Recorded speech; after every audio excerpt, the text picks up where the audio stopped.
How's it going, YouTube? Today I wanted to make a quick video and talk about towing with your Bronco.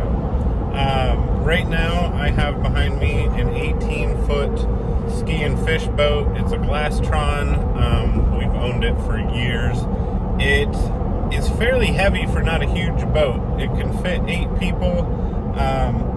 The best information I can find, it looks like with the trailer, the motor, full tank of gas, which it currently has, we're sitting around 3,000 pounds sitting behind the Bronco right now. You can kind of see it up there in the corner. You can see the windshield.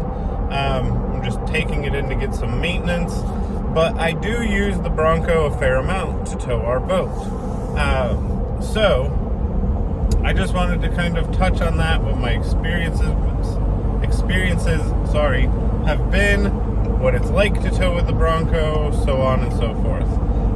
Now this is pretty much the only thing I tow with the Bronco. I don't have anything else to tow. But this would be similar to like if you threw a trailer with a side-by-side on the back, or you could even tow like a small car. Maybe you've got an autocross car. Gonna be around the same weight. So a lot of people complain because the Bronco tow capacity is 3,500 pounds, which isn't a lot. No, it's not a ton, but for the average person, it's plenty. Like I said, tow the boat, heaviest thing I have in my family. I don't know what else you would really need to be towing with the Bronco that's super heavy. I understand some campers and stuff are heavier, but just buy the right one for the vehicle you own. Now, why is the capacity 3,500? It's not the engine, it's not the transmission. I will even go as far as to say it's not the rear axle. All those things are plenty strong. I even think the Bronco has plenty of braking capacity to handle a heavier load. What the issue comes down to is it is a rear coilover suspension with a 4-link.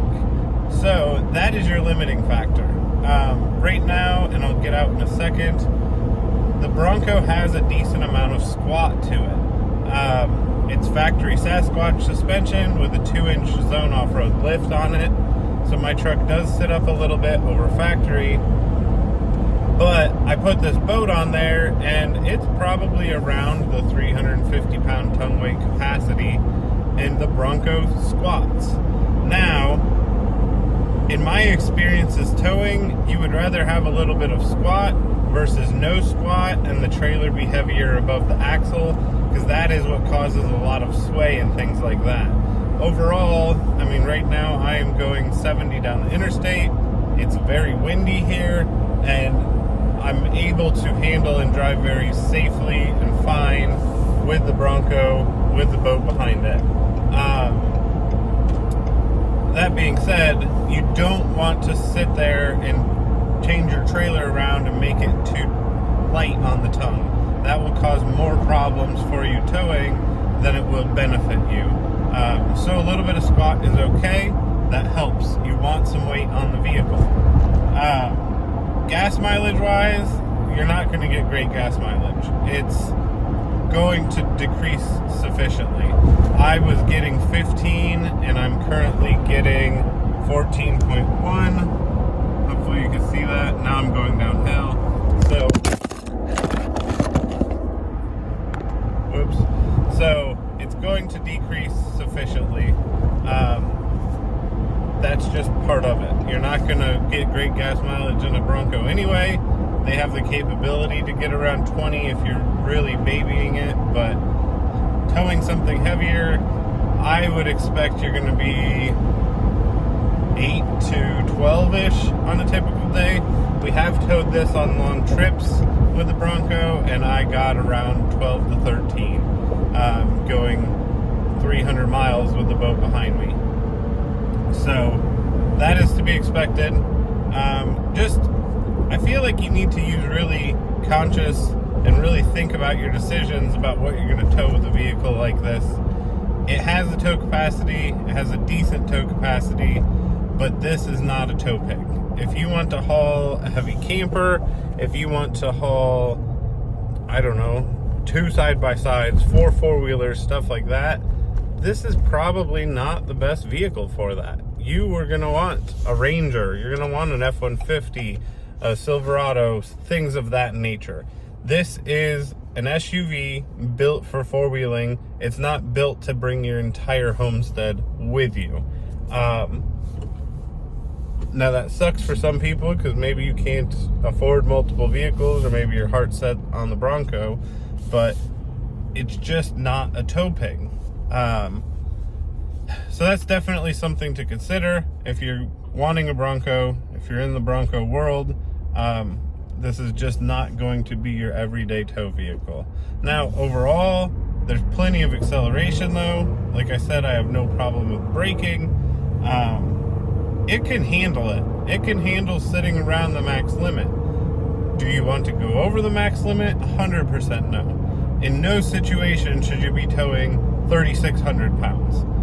Because the instant you do and something happens, whether that be your drive shaft breaks, your transmission goes out, your transfer case locks up, Ford figures out that you are towing more than the capacity, and it could be 1 pound more, they are going to deny everything about your warranty. The other thing is a liability standard. Ford rated it 3,500 pounds for a reason, and say you were to get in some sort of accident, it's going to come down to being your fault. If you are carrying over the capacity that the vehicle is rated for, that's not going to bode well in your favor. You will, that's opening you up to a whole lot of different troubles down the road. So, again, if you need to tow a lot, really consider, is the Bronco the vehicle for you? Is it going to fit your lifestyle? And I mean, I love my Bronco more than anything, any vehicle I've ever owned. It's washed away any seller's remorse from previous vehicles because this thing is so fantastic. And for us, it's doing a great job because it can tow what I need it to. So, I'm going to get out in just a second. I'll do a quick walk around and show you what the Bronco looks like underweight. And that's all we got. How's it going, YouTube? So I'm picking up where I left off yesterday about the trailer and towing with the Bronco. One thing I wanted to talk about is settings in the Bronco. A lot of people are used to a truck or a vehicle that has like a tow haul mode or something like that, and the Bronco has none of that. If I can get it to focus, you don't have... Holy cow. Okay, so the vehicle's just on. I guess I can start it, it won't hurt anything. So you have go modes. I have them all unlocked, but you don't have anything for towing. I have had no issues just towing in normal mode. So that is my recommendation. It does a fine job of towing. The other thing is watch your temperatures. You can see my trans temp is at 205. My oil temp is at 199. Those are higher than normal. I mean, the oil temp's usually in the 200s.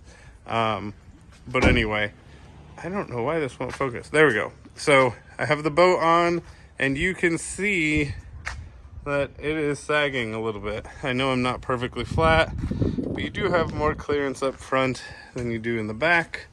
I do have enough clearance with the tire. I am turned a little bit right now, but you do have enough clearance. It is on there, but it does definitely bog the suspension down. So that's just something to consider. And like I said, I would rather have a trailer that is tongue heavy than a trailer that is light and my vehicle not sagging. Now, the Bronco still does have plenty of suspension travel.